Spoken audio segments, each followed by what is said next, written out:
Cuando en Argentina decimos en criollo, queremos decir para que lo entiendan todos. Por eso presentamos Astrología en Criollo, un podcast de Astrología.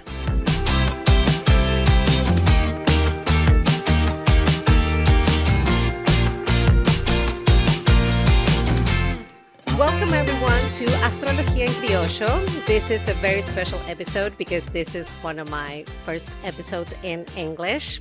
And as an invite to join me in this episode, there is a very astrologer that I admire so much. I've been following her for a couple of years now. And she said, yes, this is my groupie moment. She said yes. So welcome, Helena Woods, to Astrología en Criollo. Very nice to meet you. How are you doing today? Thank you for having me on. It's such a joy to meet you. You're such a light. And I felt that immediately when I got your Instagram message, and I just immediate gut response, yes, of course. And so it's such a joy to meet you, meet a kindred spirit. Thank you so much. So to get us started, I want you to describe and I want you to talk about astrocartography because here in Astrología en Criollo, I haven't had the chance to talk about it yet. Yeah. And I wanted to get someone special to talk about it. So Oh, of course. Of course. I would like you to introduce the subject about astrocartography, and then I have a couple of questions for you. Yes, absolutely. So astrocartography is a subdivision within locational astrology. Locational astrology is a massive branch of the astrology of place.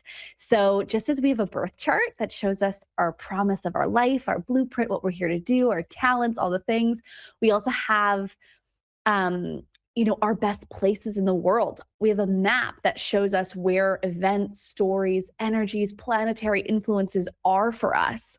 And when we travel to these places, or even when we connect with these places without even going there, we are connecting with that planet, that story that's in the chart, and we're kind of accelerating our fate almost in a way where we're connecting with themes intentionally to bring about that event or story. And so I got into it in 2018 when I moved to France, and I felt this feeling of home for the first time in my life. And I was like, what is this feeling? I moved to Alsace, and I was walking around listening to a podcast, and I was learning about astrocartography. I started learning about astrocartography, and I went down a rabbit hole. I started doing, free readings on all my friends, looking at their maps and saying, okay, what are your best places? This is where you have career growth. This is where you'll meet your relationships in your life. This is where you'll feel really happy. And I just became obsessed, and I've been talking about it on the internet publicly since about 2020. And then when I started my business in 2021, it's been just, I can't stop talking about it. I remember. And do you remember where was your first travel that you did intentionally? Like, I know that you probably look backwards and you talk about all the places that you've been and how they are connected to your lines, but what was the first travel that you made intentionally to a line? Do you remember that? Yeah, it was my Mercury line in London. So I was living on my Venus line, and I remember I started going to London quite a bit because I wanted to activate more mental stimulation. At the time, I was living on my Venus IC line, and it was a place where I was really indulging in pleasure and slow living and hobbies and watercolor painting, and I was getting into creative filmmaking, and it was like this slow life of artistic self exploration. But I was also feeling a little mentally craving some learning, and so I started going out to the UK quite a bit to get more of that mercurial, busy, learning, knowledge, mind is mentally stimulated energy. And it was, yeah, I started going there a lot, and then I started going back home to my hometown quite a bit because I wanted to reconnect with my moon midheaven line, which is like my career line, connecting with purpose and my emotions and what I desire with career. And so those are the two places that I kept going back to when I started exploring this. And where was the most fun one? Oh my gosh, Jupiter lines, always. I would say the Jupiter descendant line is one of my favorite lines, because it just brings a sense of excitement and aliveness. And I always find that every time I'm close to a Jupiter line, I have this natural resilience where like nothing can get me down, no bad news can hit me. It's like no matter what happens, it's like water off a duck's back. There's just this natural ebullient resilience, and that's Jupiter. Jupiter just gets back up. And so the Jupiter descendant line and then the Jupiter ascendant line in California, those are the places that are the most fun for me because I experience that feeling times 100. It's like, well, I know that you are a Disney fan. I'm a Disney fan as well. So it's like being in Disney when we are on a Jupiter Oh, yeah. line. Oh, yeah. It's like connecting with your inner child-like heart. It's connecting with your faith, your beliefs, your inner magic. And I have Moon and Jupiter lines on the West Coast of the United States, and I call that the Disney pixie dust energy, Jupiter Moon. It's like fairy dust, anything's possible, the world's your oyster, and I always feel that every time I go back there. I'm actually going back next week because I'm craving that feeling again. Wow. And the most challenging one, because we know fun, it's fun, Mhm. and we enjoy being in our love lines, in our Jupiter lines, in lines that give us joy. But what was the most challenging one? Do you remember? Yeah, it's a tie between my sun line and my Mars line.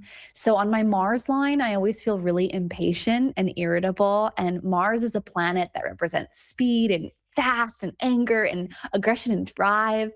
And it's great for courage. Like if you need some courage, if you need some energy, going to a Mars line is great. But my Mars ascendant line, every time I go to my Mars ascendant line, I just feel like I'm working all the time.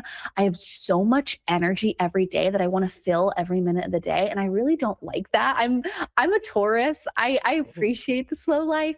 And so when I do go to a Mars line, it just feels like I'm going so fast and I'm not really soaking in and enjoying as much as I would like. And so the Mars line is one of the most challenging, the Mars ascendant line for me. And then the other place that's really challenging consistently is sun lines. So the sun in astrology represents your willpower, self expression, creativity, you're becoming and stepping into your identity. But for me, I have Pluto exactly opposite my sun. And I also have algol exactly on my sun. And there is just a feeling of intensity when I go to my sun lines. Like there's a lot of contemplation and obsessiveness that comes up when I'm there. Or like I notice that I start almost like fear, like my inner fears come to the surface when I'm on sun lines consistently. The sun midheaven line, the sun IC line, the sun ascendant line. It's like there's always this sense of my deepest fears come up to be looked at. My shadow self comes up to be looked at. My old things from the past want to be looked at. And it's like I almost kind of go into this obsessive spiral about thinking about it and like really looking at it. And this is why I tell everyone you've got to read the story of your planet in your chart, because most people, unless they have an intense sun, are not going to have my experiences that I always have on my sun lines, because my sun is specifically opposite Pluto by degree.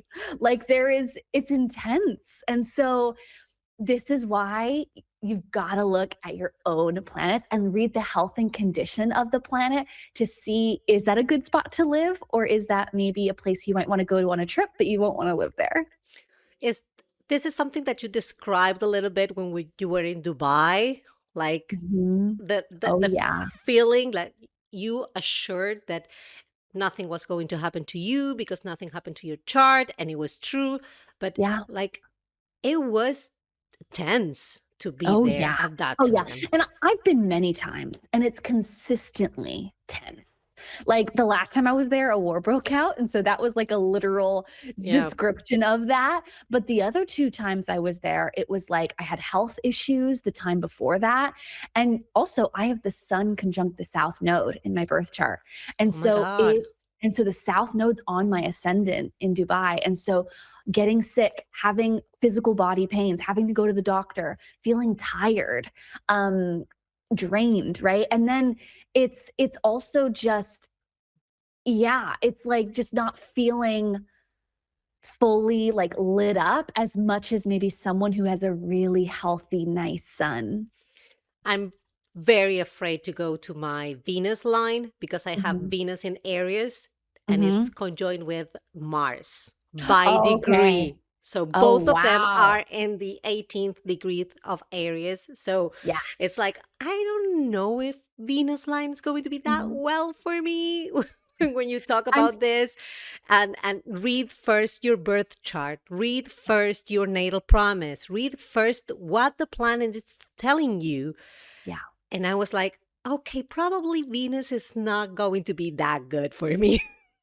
Well, and also, Venus Mars conjunctions, I always think of someone who's really good at music or the arts or is connected to the arts in some way. Are you musical? Do you play any instruments or are you No, into my fashion husband does, but design? I'm not.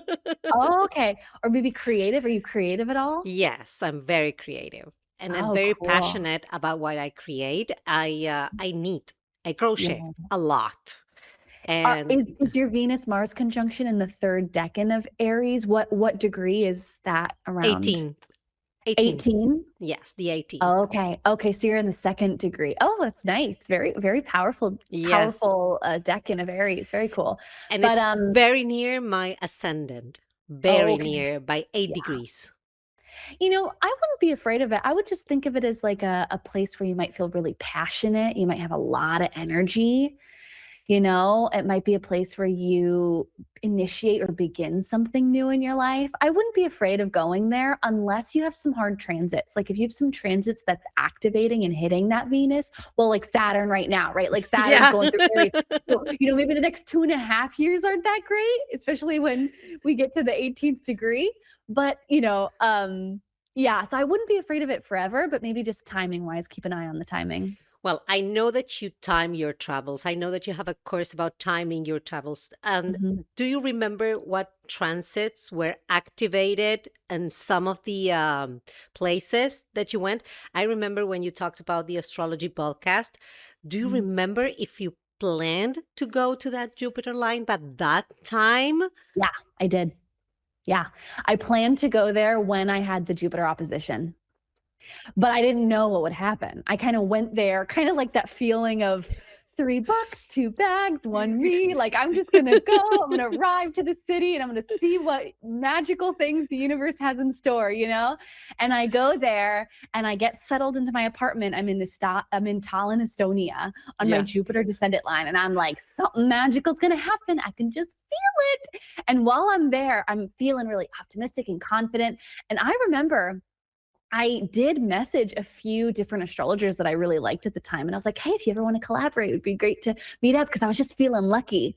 But I would never message Chris Brennan, right? Like I would never be like, can I be on your show? Like I would never ask that because I'm such a fan. Like, pinch me Well, I moment, right? did. I Yeah, messaged you and I'm such a fan. So I courage, love it. girl, courage. I love it. You're so brave. I love it so much. But but he followed me and messaged me. And I was just like, oh my gosh, like Wow. I have to, yeah. And it all happened. It was like, got it scheduled, got the mic. He was like, you have the mic. I was like, yes.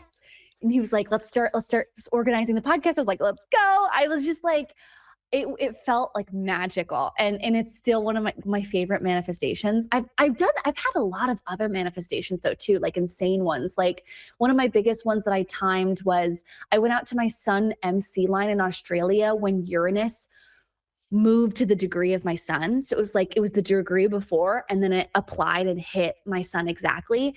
And when I got there within 48 hours, I had two major news pieces, journalists, they reached out to me and they were like, can we have you for a feature for Astrocartography? We're doing a piece on it. We would love to interview you. Wow. And I got two separate journalists from completely different, I believe it was Business Insider and The Times.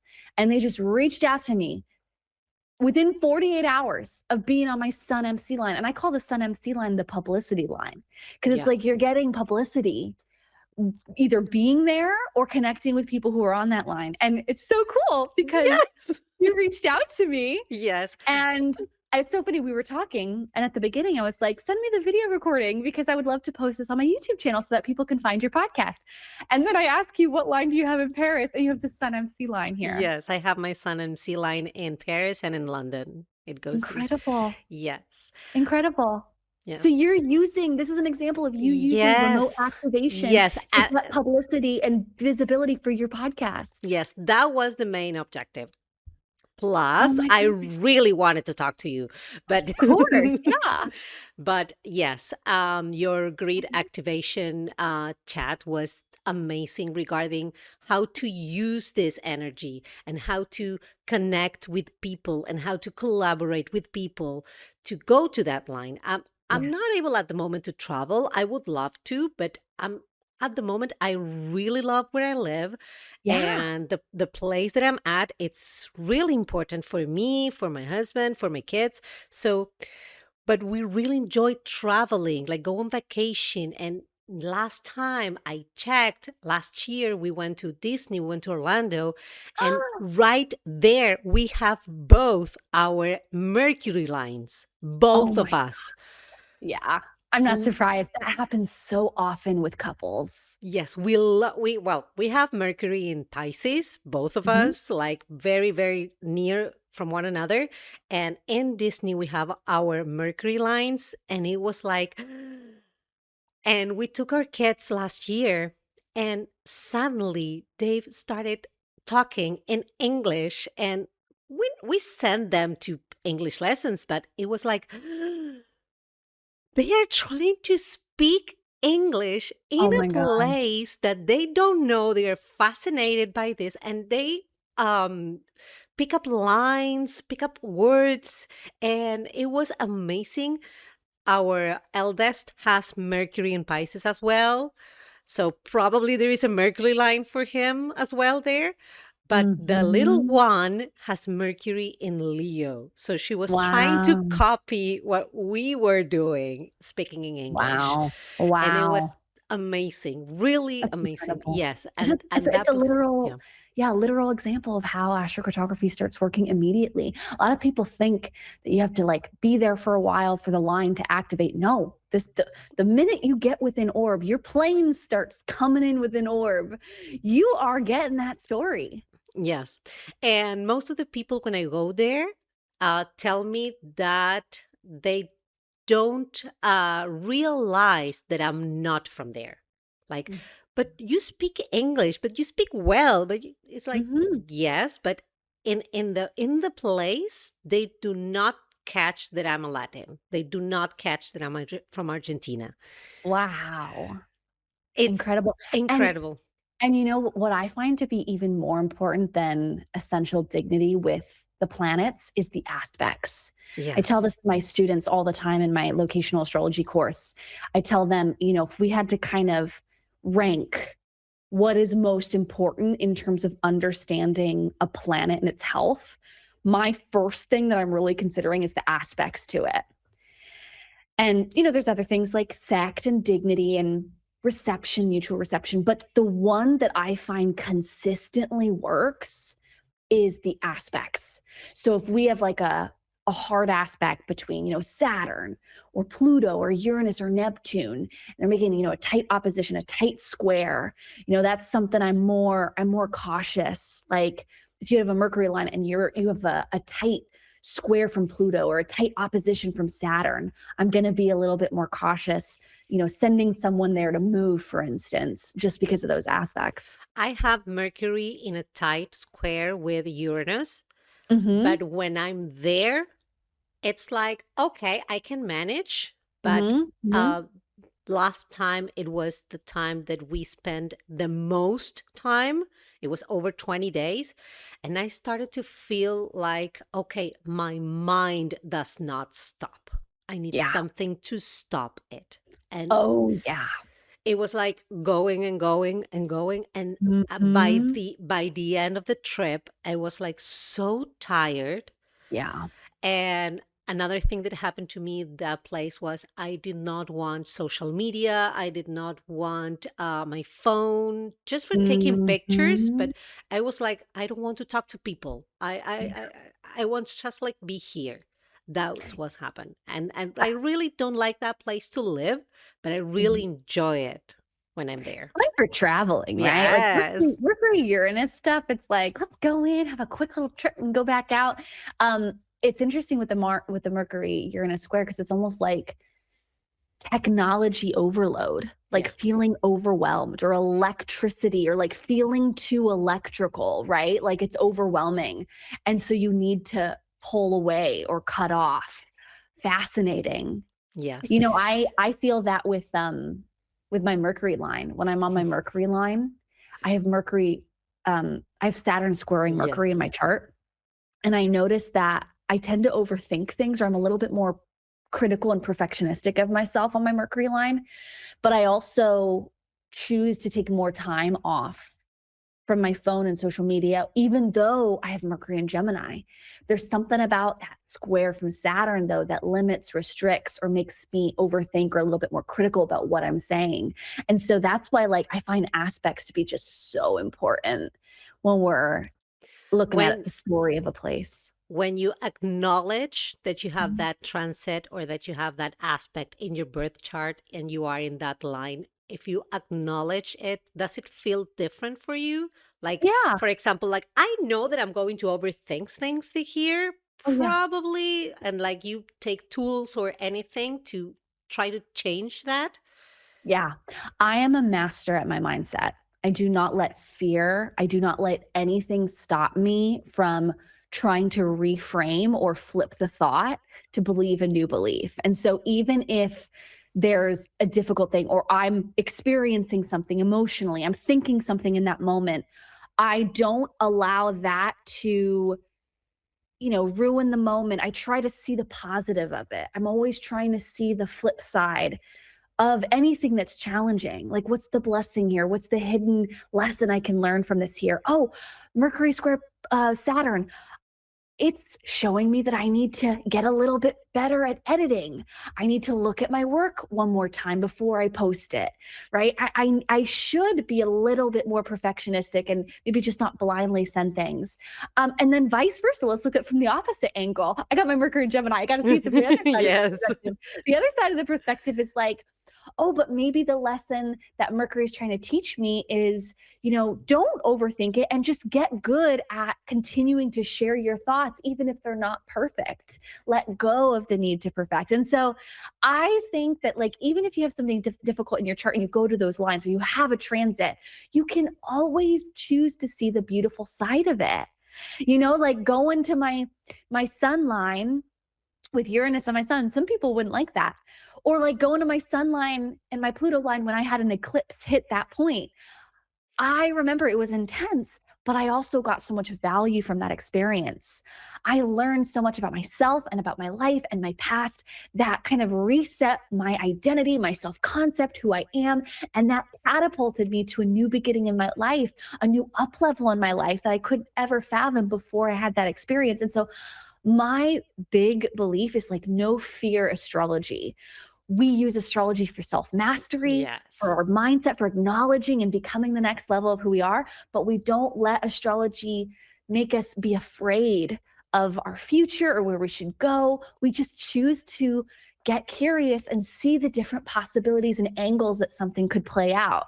It's seeing the awe, the magic, and the wonder of astrology rather than, if you go on social media, there's so much fear and clickbait Yes. and wanting you to be afraid. And I really encourage people to be their own leader, to be empowered, and to really be a master of your mindset. Because when you have this unshakability, this locked in mindset of perspective, you can see multiple angles of how something can manifest in your life with astrology.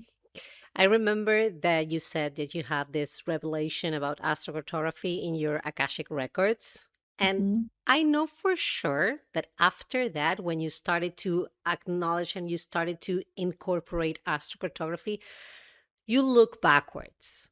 Oh, yeah. Do you remember any revelations about looking backwards in your life with astrocartography? Yeah. I mean, oh my gosh, so many. I mean, My whole life, I always felt really connected to Egypt. Like when I was a little girl, I was obsessed with learning about the history of Egypt. And I have my Mars ascendant line there. I'm a Scorpio rising. I'm ruled by Mars. Mars is the planet that literally rules my life. And I've always felt called to Egypt, where the Mars ascendant line, which is me and identity and who I am, is going right through Egypt, right? Or like looking back at my life, I grew up on a moon MC line in Leo. My mom is representative of the moon in my chart. And she, growing up as a little kid, she would take photos of me. She was a photographer. And so I was her little model. She would put me in baby pageants when I was like 1 year old. I was on stage when I was 1 year old. My mom got me into theater when I was 7 years old. Like I was auditioning and singing at 6, 7 years old for professional shows. And I was doing commercials. I was doing TV. I was doing all these things. And it's so Leo, right? Leo is performing, the arts, all of that, but it's the moon, it's the mother. That whole story from 0 to 18 years old was the story of my mom and my journey in the performing arts together and us doing that together. And it's like looking back, it's like, oh my God, it's so perfect. It's so perfect. Yes, it is. Do you still have any places on your bucket list? I don't. I've been all the places. The last 3 years, I've been traveling full time. I've spent so much money on traveling so I could learn this. The only place I would say that I haven't been to yet that is calling me, and I was just thinking about it today actually, is Sri Lanka. Wow. Sri Lanka has been top of mind for me for the last 3 years, and I still haven't made it over there, but it's time. It's gonna happen this year. And I have my Mercury ascendant line and my Saturn MC line over there. That's But powerful. Mercury ascendant's going right through Sri Lanka, and then Saturn MC is just a little bit further away. That's powerful. Yeah. But I've always wanted to go, and I've always felt called to Sri Lanka. It's one of those places that like I've known about it for like 15 years, and it's been like Sri Lanka, and I just have not gone yet. So that's the one place. There is one place I still want to go. Yes. Do you resonate with, like you said, I have my Saturn MC line there? Like instantly came to my mind your new program, Iconic. It was like, Yeah. this is like Saturn MC line. Like, I'm going to be iconic. Ooh. You just gave me an intuitive download of, I need to go to Sri Lanka to activate that story of my mastermind that I'm launching. That's going to be perfect for it. Oh, that's brilliant. Yeah. But That's like the powerful. Saturn MC, yeah. I think of Saturn MC as like legacy, longevity, an enduring career. Could be, and I'm curious. I'm hoping maybe when I go there, I'll get some sort of ideas for my career going forward that could have some sort of longevity with it. Who knows? Who knows what will happen? Yes, of course. Did you check if you have any lines down here in Argentina? Oh my gosh. Yes. I actually want to check real quick, but I think I have Sure. my Jupiter MC line there. I'm Wow. pretty sure I have my Jupiter MC line. I'm pretty sure. And I remember when you said Argentina, I was like, oh yeah, Jupiter is very close by. Let me see. Let me check real quick if you don't mind. I'm No, so I curious. don't. Let's see. I have Jupiter MC, and you're in Patagonia, right? Yes, I'm in Patagonia. I'm in a place that it's called Puerto Madryn. It's, if you take a look at the map, it looks like a little peninsula comes out, that it's very, very, very, very little, like down below. There's where I'm at. I have Jupiter MC, Mars IC, and Uranus ascendant, which I Whoa. love. Uranus ascendant, I love for being an astrologer or like astrology connections, Yes. Love it. We love it. Yes. But no, for our podcast, I just got a gut yes. It was just like a full body knowing, like, yes. Oh, thank you. That's so Yeah, nice. of course. And I always tell my students and everyone who follows me, like, trust your gut, trust your intuition. My intuition calls the shots. Of course, I look at the astrology. I look at the best times to post. I look at the astrocartography. But there are moments too where, like, when my body is like, oh my gosh, you should write this and post this now. I don't look at the chart. I don't pick the best times sometimes because sometimes my body just wants to express itself. My intuition just wants to go. And I honor that. And it's the same with places. Like if my body says yes, it's yes. you It's know? yes, yes. Okay, Yeah. so yes, it was yes. So, Helena, thank you so much for sharing this moment with me. I was talking to a friend a couple of days ago regarding this meeting, and I said, I want to chat with her like we are in Paris, like with a chocolate cake and a coffee and talking astrology. And it, I it want to w- ask it's I a want to dream ask come true. Yes. Oh, of course, I'm so happy to connect with you. What's your favorite thing about astrology? Like, what's your favorite, whether it's a technique or a perspective? What do you love about it? I love about astrology the perfections. It's my favorite technique, like my Yeah. go-to for everything. And I've learned from Catherine Urban to connect it with the solar return charts.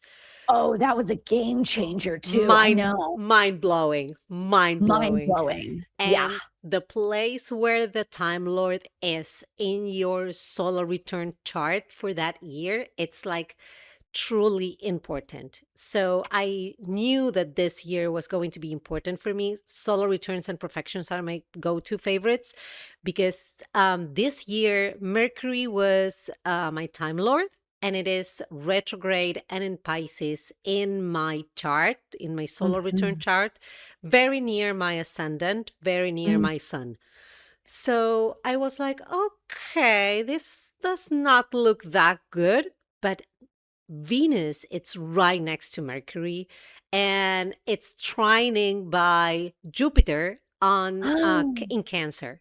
Love it. So Love it. when I saw it, it was like, okay, this is the time when I need to connect with other people, when I need to connect outside my safety net, outside the box.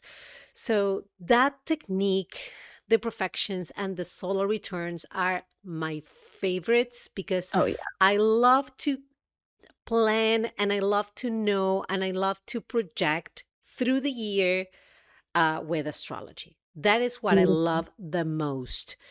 Have And you have you yes, have you tried working with monthly perfections? not yet. I Well, try to see them, but uh-huh. I'm not connecting with them yet. Oh yeah, yeah, yeah.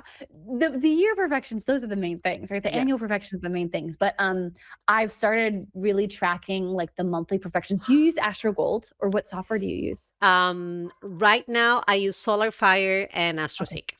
cool.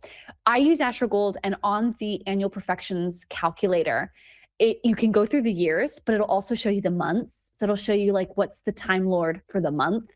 That's been wild too. It's like just tracking that in addition. But I had Catherine Urban on my show on the Cosmic Compass podcast, and when she told me about really focusing and prioritizing the perfection or the Time Lord in the solar return chart, it's a game changer. It really is a game changer because then I started going back with all my solar return charts, and it was spot on. It's Yes. spot on. And before that, I couldn't really get into solar returns. I had like a really hard time, like trying to like seeing the manifestation of it. When you prioritize that, it's a whole different way of looking at it. And Yes. oh my God, I I had love them. yeah, Mercury. It was my Time Lord this year. I'm in an eighth house year, and Mercury is in the 12th house, and it's squared by Mars, and it's been a tough year emotionally, like behind the scenes stuff. It's like Yes. on the everything externally is great and overall I'm great. I'm a very resilient person, so it's fine. But it's just like I've had to deal with my own fears and my own insecurities and my own like what are like the fears that come up? Okay, this is the year where we look at that, we heal that, we go on a big healing journey this year, we come out of it stronger. And now, oh, I feel like I would say a month ago, and I don't know if you feel this. I'd be curious to ask you if you feel this way too. But I always feel the solar return chart start to like it starts to end almost a month before. At least that's what I've been feeling. Is like you start kind of getting out of it. Like, okay, like we're looking back at that last year and like, yeah, that story played out, but now I'm feeling like something new is coming. Like there's a That new depends. storyline. We Oh yeah. tracked we tracked that whenever you have a mutable sign ascendant in the solar return, it starts earlier. When you have a Ooh. cardinal sign in your ascendant in the solar return, you have like a very main event and then it fades out. Oh my gosh. And then if you have a fixed sign, that year you will have a bunch of themes all connected, but a bunch of themes and does not start earlier. It starts on Wow. the spot. Oh my gosh. I need to look at this real quick. What is it? Yeah, it's mutable. I'm mutable. I'm Gemini rising in the solar return. That's why I'm feeling it early. Oh, that's so Yes. fascinating. Yes. And also, I like to connect as well with the Time Lords, the Fardarias, Hmm. and the primary directions. It has a different Oh. name in Spanish. It's distribución desde los confines. It's almost like primary directions. If you look in AstroSeek, it's at the bottom when you choose the traditional chart. At the Hmm. bottom, you have it, Hmm. Hmm. and it tells you the Lord of a period of time.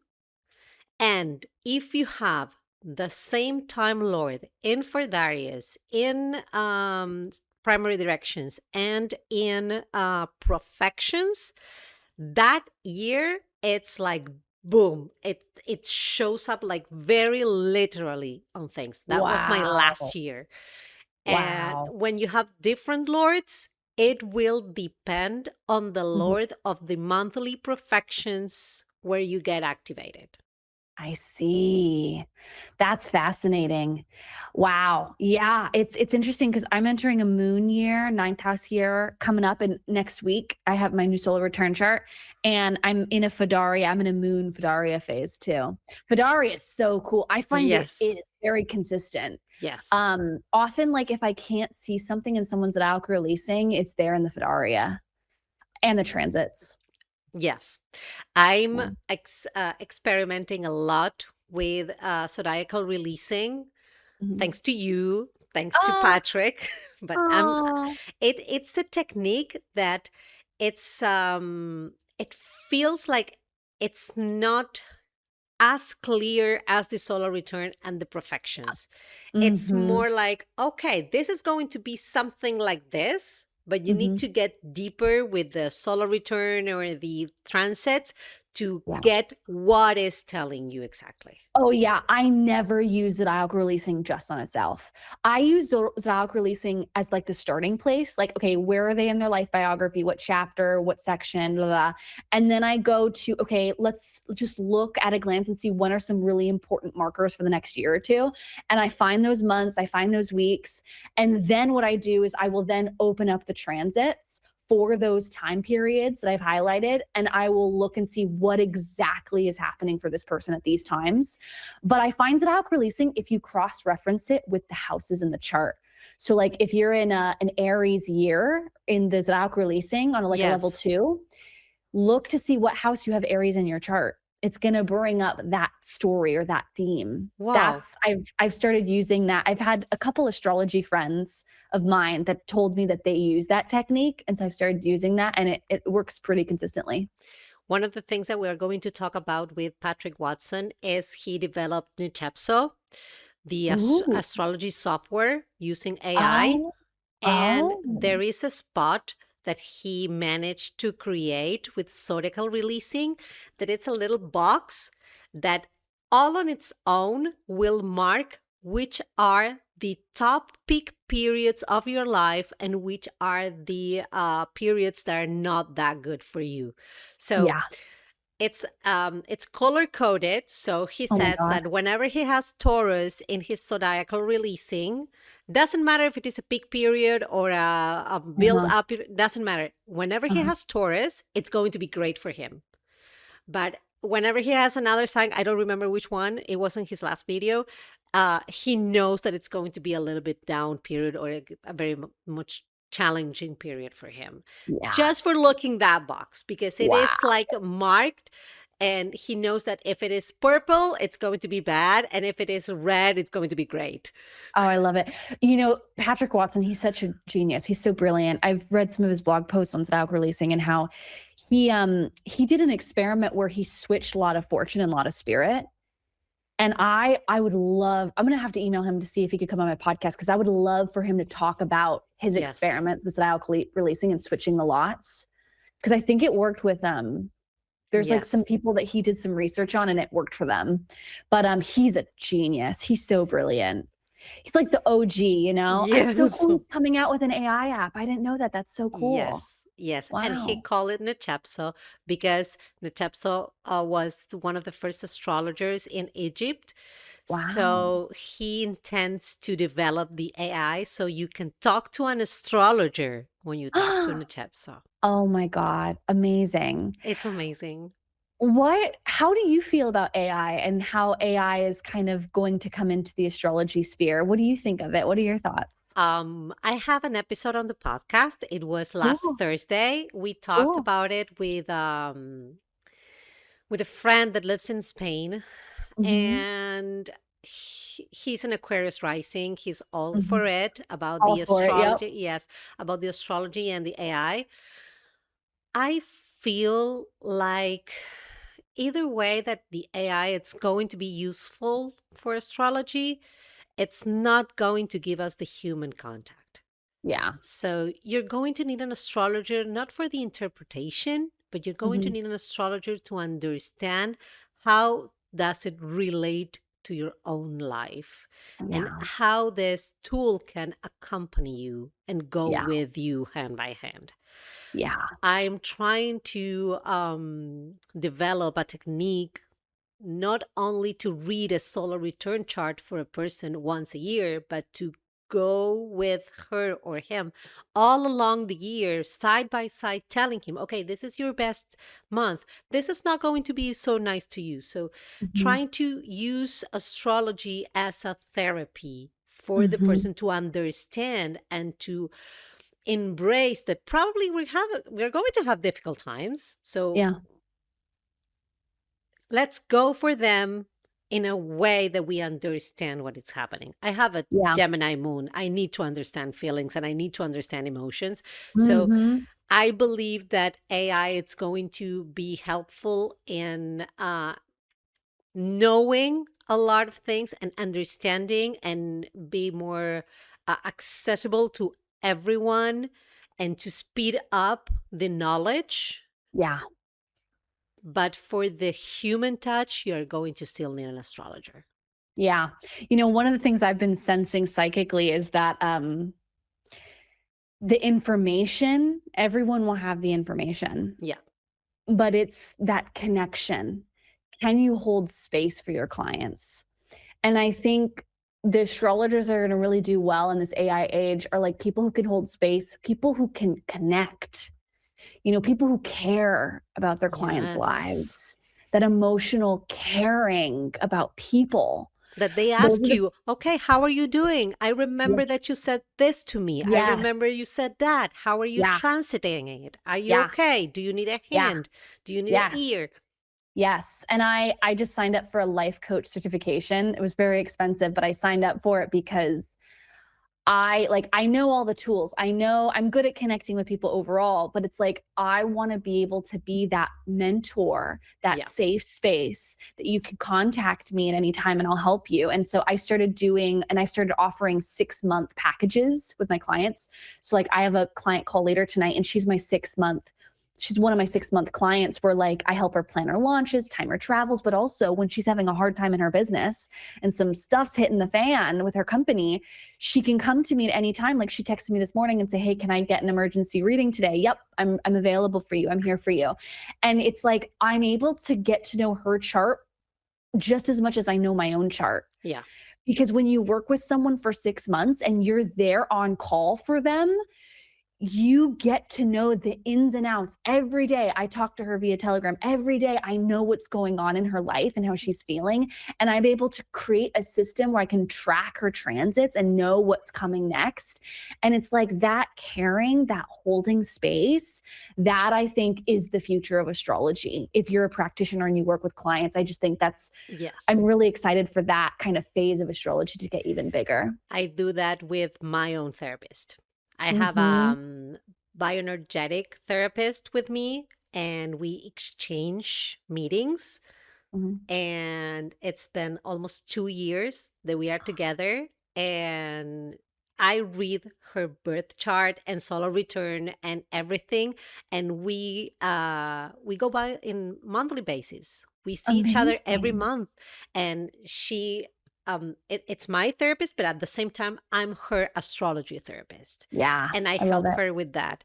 Like, this is time for lunching. This is time. But the other day, she texted me and said, "Hey, Agustina, I feel something strange about this subject." And I was like, "Okay, let me see." And I checked and I was like, "Do you remember this date, this date, this date?" "Yes." "Okay, so it's repeatedly doing this to you." "Oh, that works wonderful." And the next time she said, "That was amazing because I could track the history and I could change it." I love it. I love it. I love it. That's so beautiful. And that's such a great way to bring astrology into the world, is to help the people that you work with and you connect with your friends. I love it. That's so beautiful. Yes. Helena, I know that time is tiring and then probably you need to go. So thank you so much for this space.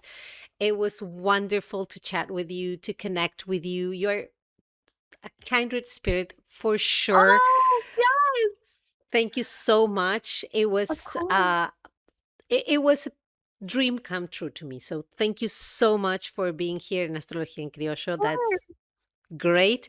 And thank you so much.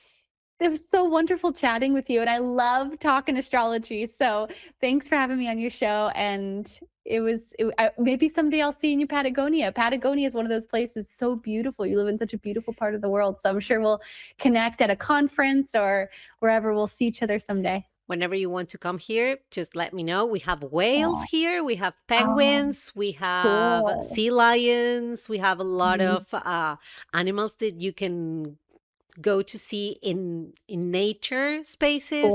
And it's very, very nice. So whenever you want to come to here, just let me know.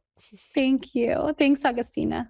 Thank you so much. Have a really great day. And for everyone that wants to connect with Helena, you're going to find her in Miss Helena Woods in Instagram. She also has her YouTube channel. And also, please listen to Cosmic Compass podcast. Yes. It's amazing. She has a lot of, I'm inspired by you with the podcast because I want to create conversations. I want to create a space to download my feelings and my thoughts, not only like teach astrology, but to feel that astrology is connected to everything. Yes. And if anyone wants to go deeper, my social media is kind of like the first 5% of what I teach in my courses. But if anyone wants to learn locational astrology, my locational astrology course is open and you can start learning all the tutorials. We have so many examples, dozens of hours of examples. So you can see how it works. Thank you so much and have a really great day and a great weekend, Helena. Bye-bye. Bye. Esto fue Astrología en Criollo. Porque acá en Argentina, cuando decimos en criollo, significa para que lo entiendan todos. Mi nombre es Agustina Sampietro. No te olvides de suscribirte a este podcast para no perderte de ningún episodio y seguirme en las redes sociales, que estoy como Agus Astrología. Ahí también, en el link de mi perfil, vas a encontrar el contacto para poder agendar tu lectura de carta natal, de revolución solar y también tener tu acompañamiento emocional astrológico personalizado. Te espero en el próximo episodio de Astrología en Criollo. Bye bye.